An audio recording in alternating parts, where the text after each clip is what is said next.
మన్ను తిన్న కృష్ణయ్య నోరు తెరవగా 14 లోకాలు చూసినావుగా అల్లరులు చేయు వేల రోలు కట్టినా శాపమోక్షమియ్య తలచి సాగినాడుగా నల్ల నల్లాని వాడమ్మా నామాలు గల్లవాడే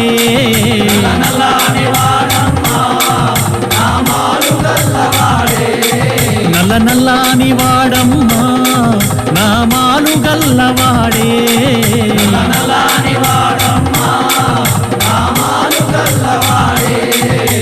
యశోదమ్మ నీ కొడుకు ఏడి యశోదమ్మ నీ కొడుకు ఏడి యశోదమ్మ నీ కొడుకు ఏడి యశోదమ్మ నీ కొడుకు ఏడి